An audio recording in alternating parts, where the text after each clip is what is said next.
The house was still buzzing with leftover laughter when Sarah started clearing the plates. The party had gone better than she expected. Her husband David's friends had filled the living room with stories, jokes, and a comfortable warmth that made the evening feel alive. Now that it was over, she felt the familiar quiet settle in, the kind that always followed once everyone left. She stacked dishes, wiping crumbs from the table, her mind still half in the sound of their laughter. The soft hum of the dishwasher filled the silence, and for a moment, she felt content.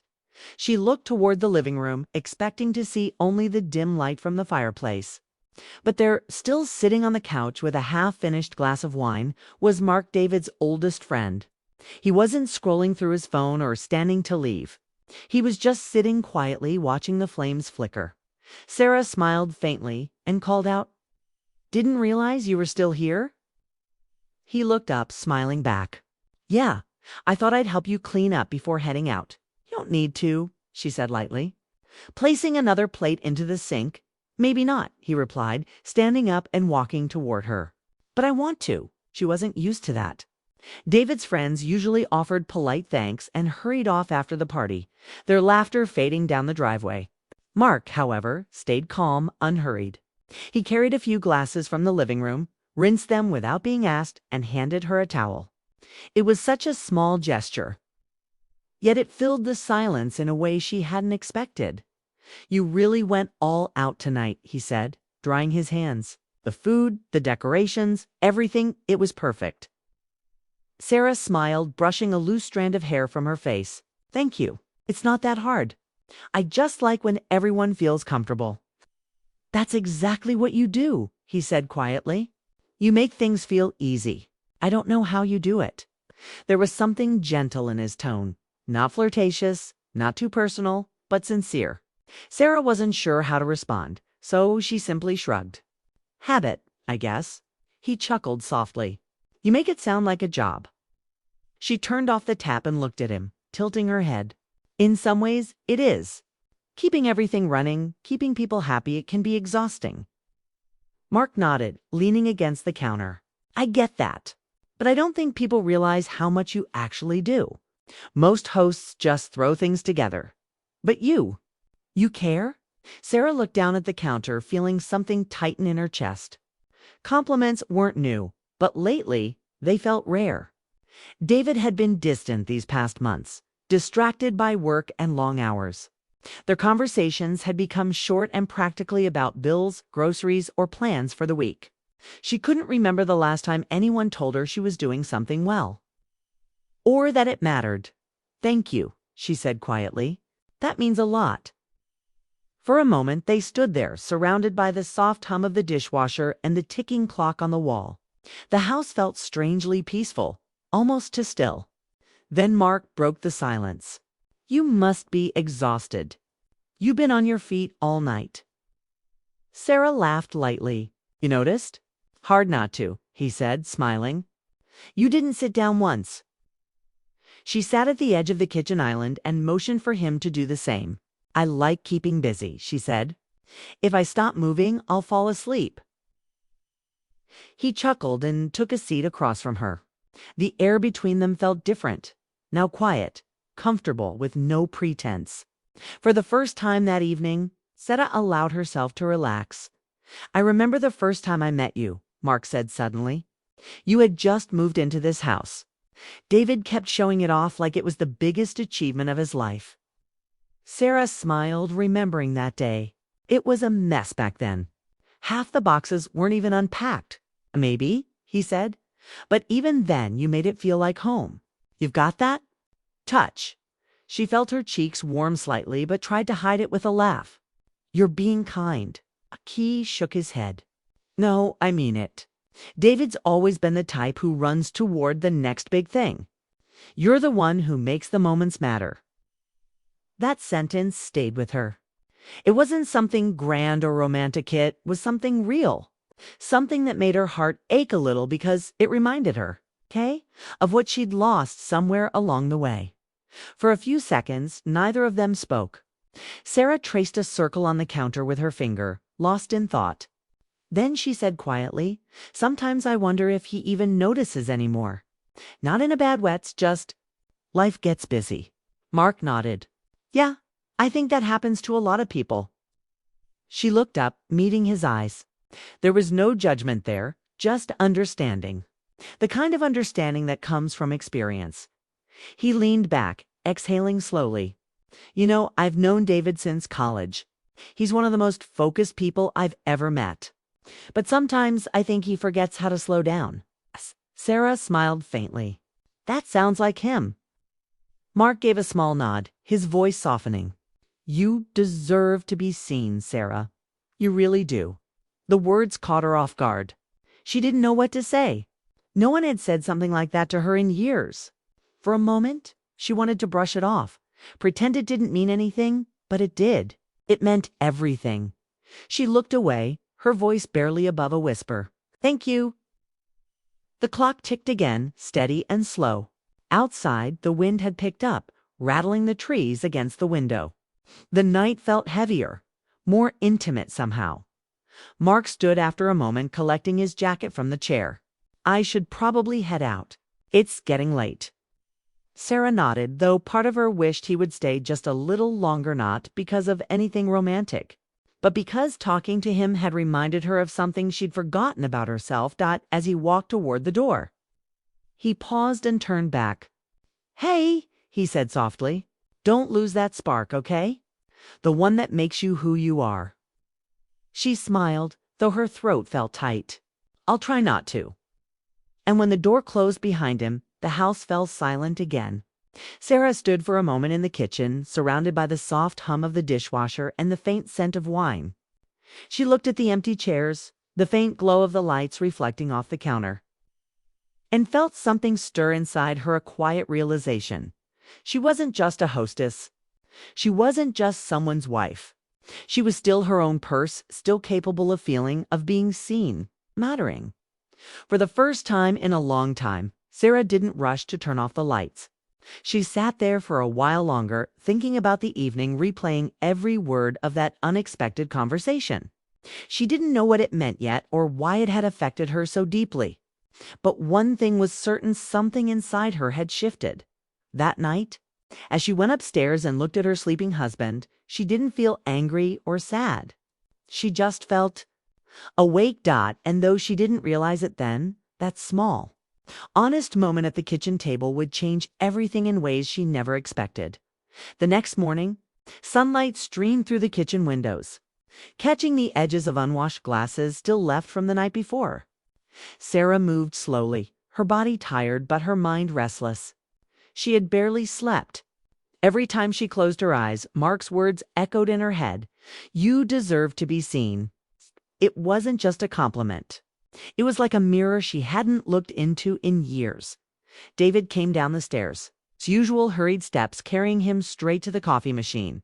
Morning, he said, barely glancing her way. Morning, she replied. Forcing a smile, he grabbed his mug, scrolled through his phone, and asked about his schedule. Did I tell you I have to meet the clients early today? No, she said softly, but I figured. He nodded absently. You were great last night.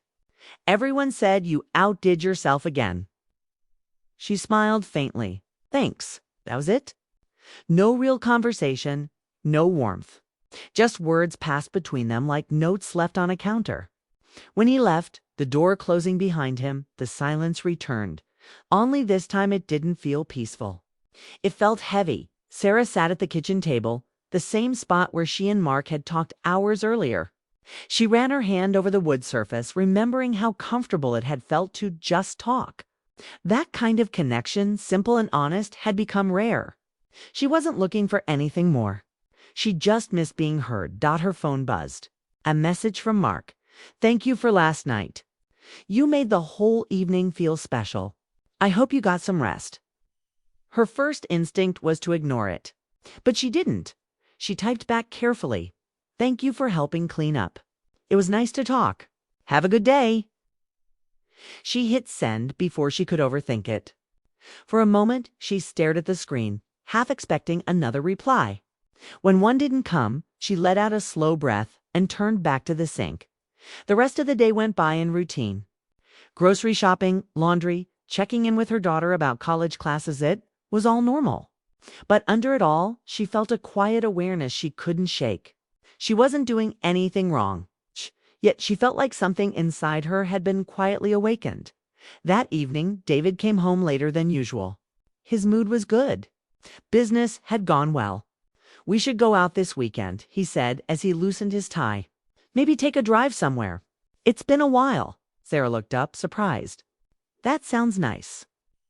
He smiled briefly, but his attention drifted back to his emails. Still, it was something. Maybe he was trying, she thought. Maybe things weren't as distant as they'd begun to feel later that night. As she was folding laundry in the living room, her phone buzzed again. This time, another message from Mark. "Sorry if this is out of place, but I've been thinking about what we talked about. You reminded me what it's like to actually connect with someone." Sarah read it twice, unsure how to feel. His words weren't romantic. They were reflective, almost grateful. She typed slowly.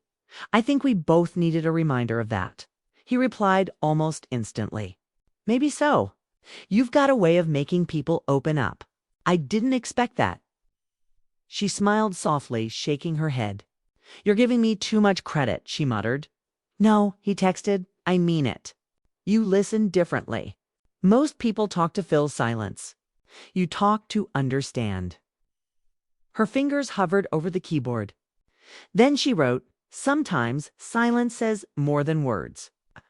There was a long pause before he sent, "You're right." That was the last message for the night. Still, when she put her phone down, her heart felt heavier than before. Not because of what he said, but because of how deeply it resonated. The next day, Sarah met her friend Emily for coffee. Emily was cheerful and blunt, the kind of friend who noticed everything. "You look different," she said. Sipping her latte, Sarah laughed. "Different how?" "Like you've been thinking about something." "Or someone," Emily teased with a grin. Sarah rolled her eyes. "It's nothing like that. Just, life stuff." Emily leaned closer. "You sure? Because you've got that look like something stirred up your heart a little." Sarah shook her head but smiled. "Maybe I'm just realizing I've been living on autopilot." Emily's expression softened. "That happens when you've given so much for so long. But hey, awareness is the first step." Sarah nodded. The words made sense. She didn't want to cross any lines or chase something she didn't understand. She just wanted to feel alive again, to have conversations that mattered. That evening, she got home. David was already in the living room, half asleep with the TV on. Sarah paused by the doorway, watching him. There was comfort in his presence, but also a distance she couldn't ignore. She turned off the lights in the kitchen, her thoughts drifting again to Mark, not in longing, but in gratitude for reminding her what honest connection felt like. Later that week, David hosted another small gathering. A few coworkers came by, including Mark again. Sarah wasn't sure how she felt seeing him after their texts. When he arrived, his smile was warm but reserved. Their eyes met for just a second longer than usual, acknowledging something unspoken. "Sarah, you look nice," he said, his voice polite. "Casual, thanks," she replied, keeping her tone light.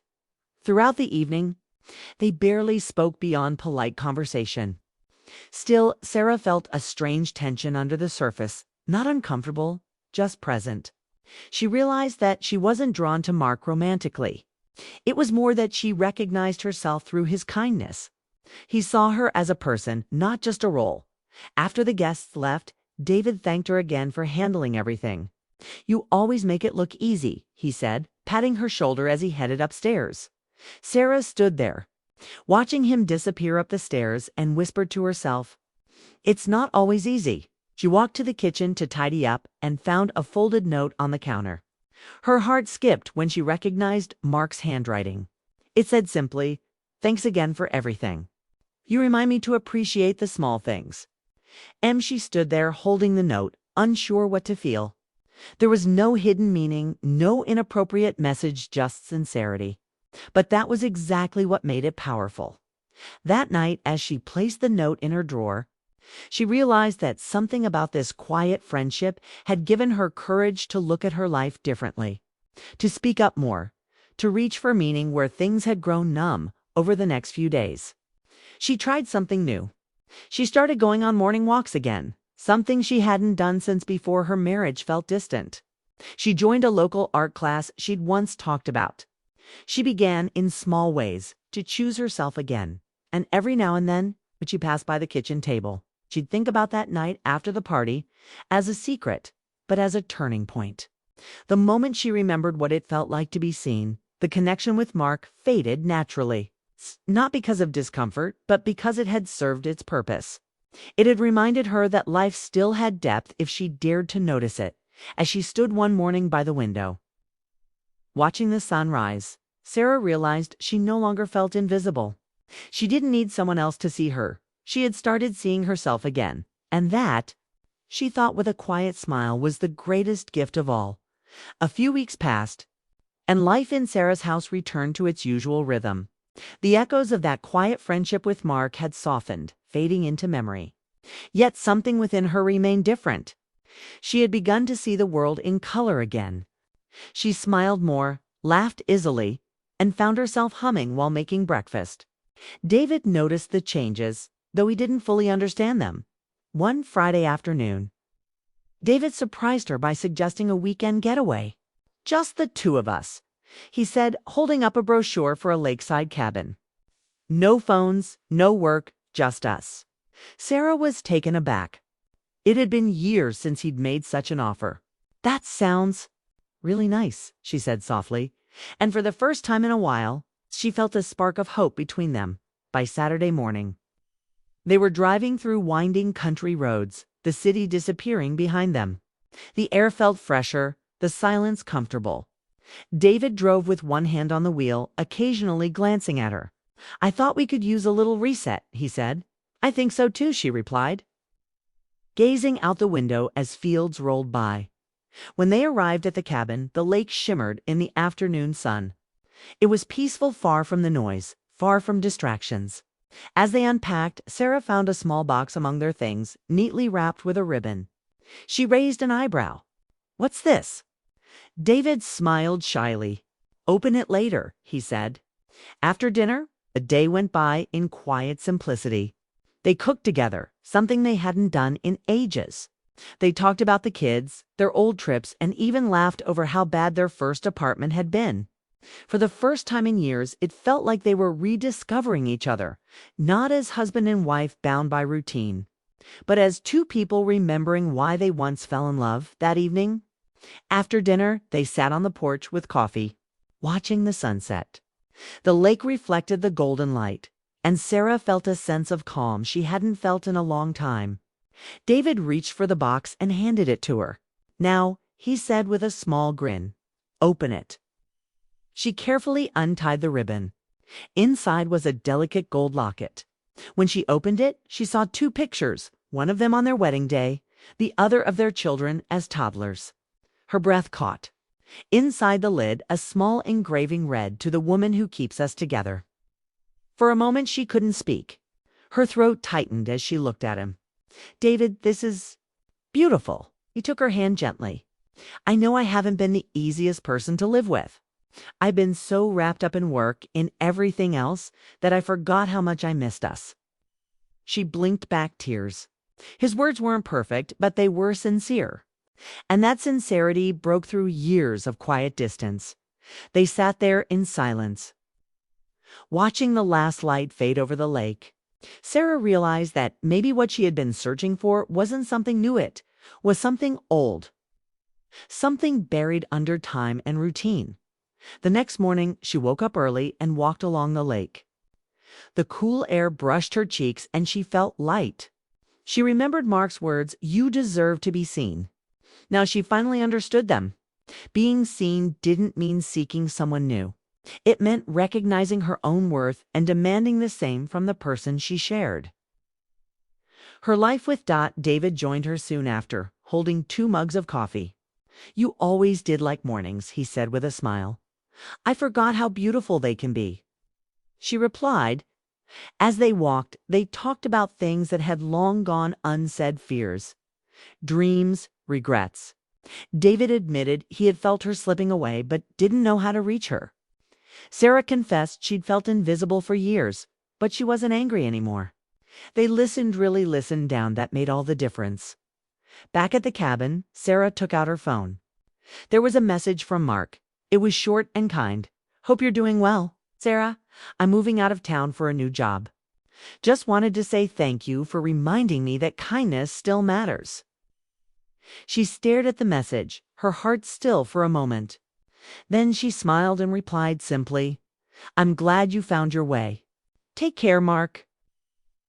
She deleted the thread afterward, not out of guilt, but closure. That chapter had served its purpose. It wasn't about romance.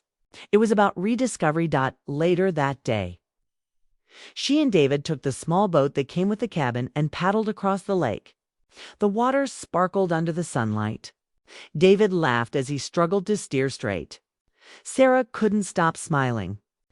It felt like the first time in years she had laughed without holding back. At one point, David looked at her and said, "You seem different lately, happier." "I think I am," she said. "Maybe I just stopped waiting for life to happen and started living it again." He nodded thoughtfully. "I like this version of you. I missed her." She reached out and squeezed his hand. "She's been here all along. I just needed to remember who she was." As the sun dipped low again, casting long reflections across the lake, Sarah felt peace.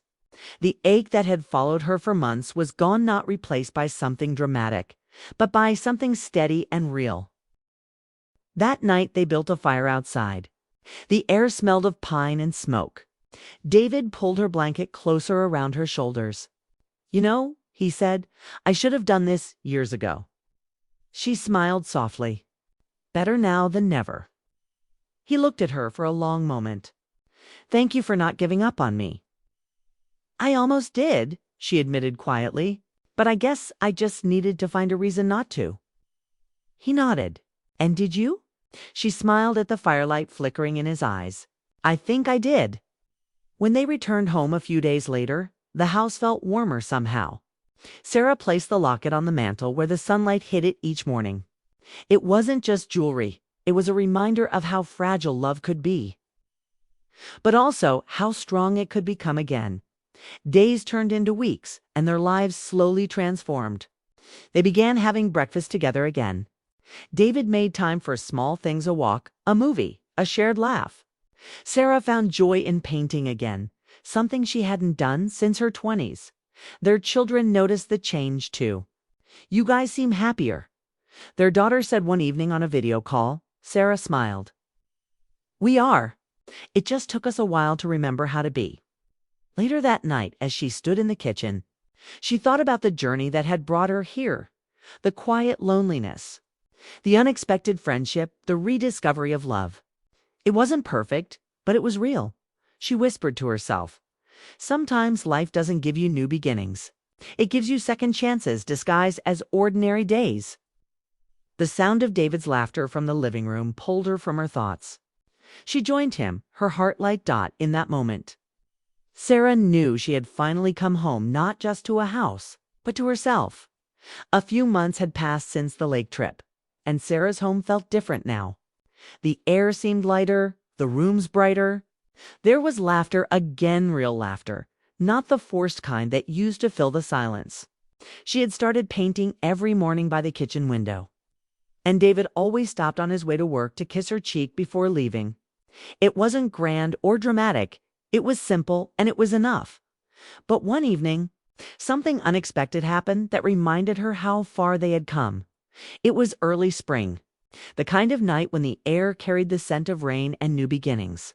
Sarah was setting the dinner table when she found a small envelope tucked under her plate. She frowned playfully and called out, "David, what's this?"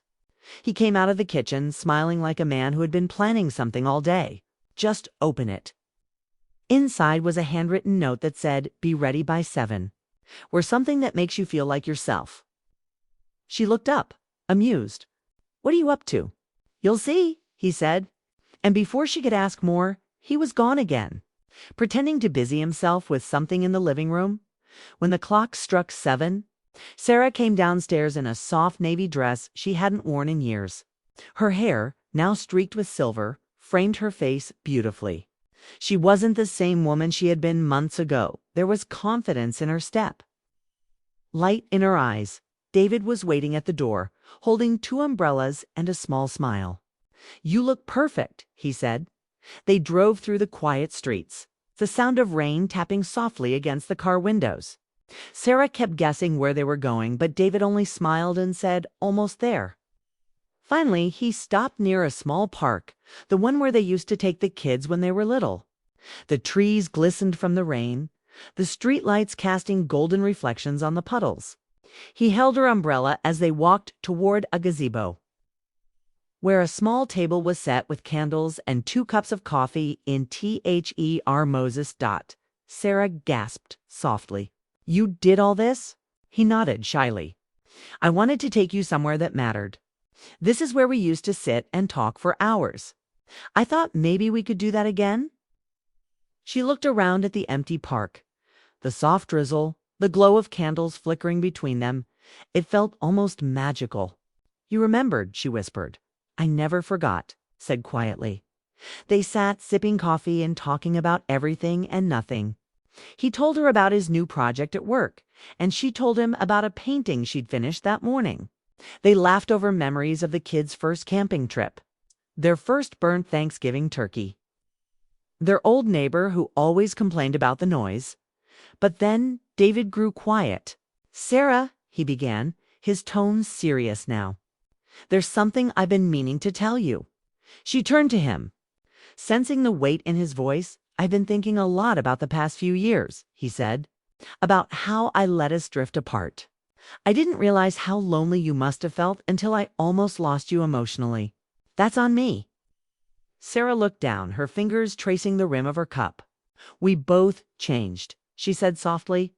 "Life happened and we stopped noticing each other." He nodded. "That's true. But I don't want to go back to who we were before. I want to keep moving forward with you. I don't ever want you to feel invisible again." Her eyes welled up. "David?" He reached into his jacket and pulled out a small box. "I know this might seem silly," he said, "but I wanted to give you something. A promise, not a gift." Inside the box was a simple silver band. "It's not a replacement for anything," he continued. "It's a reminder that every day I choose you." Tears blurred her vision. She couldn't remember the last time she had cried out of happiness. "You don't need to give me anything, David. You already have. You gave me us again." He smiled softly. "Then let's keep choosing each other." She nodded, unable to find the right words, and leaned her head against his shoulder. They sat there in the quiet rain, watching the park lights shimmer like stars fallen to earth. Later, they returned home. The house was silent, except for the soft ticking of the old clock in the hallway. Sarah walked into the kitchen and saw her half-finished painting a lake at sunset.com, and endless. She smiled, realizing how far she had come. That night, as she got ready for bed, she glanced at her reflection in the mirror. The woman staring back wasn't the same tired face she had seen months ago. There was warmth there now, and strength. David came up behind her and wrapped his arms around her waist. "You're quiet," he said gently. "I'm just thinking," she replied, "about how lucky we are to still have time to fix things." He kissed her cheek. "We're not lucky," he said. "We worked for this." They climbed into bed, and as the rain fell softly outside, Sarah whispered, "I'm glad you stayed that night after the party." He chuckled. "So am I. Funny how one evening can change everything." She smiled and closed her eyes, feeling at peace. The next morning, sunlight streamed through the curtains. The storm had passed, and the world outside looked fresh and new. Sarah got up early, made coffee, and walked out to the porch. She watched the birds gather on the lawn and thought about how life had quietly mended itself not through miracles, but through effort, forgiveness, and small acts of love. She took out her sketchbook and began to draw the sunrise. Each stroke felt like a piece of her heart healing. A few hours later, David joined her, holding 2 mugs. "Painting again?" He asked. "Always," she said with a smile. He set the mug down beside her and looked at her sketch. "You've captured it perfectly." She laughed lightly. It's not perfect, but it's real. He nodded, understanding exactly what she meant. From that day on, their life wasn't a fairy tale, was better. It was honest, simple, and full of second chances.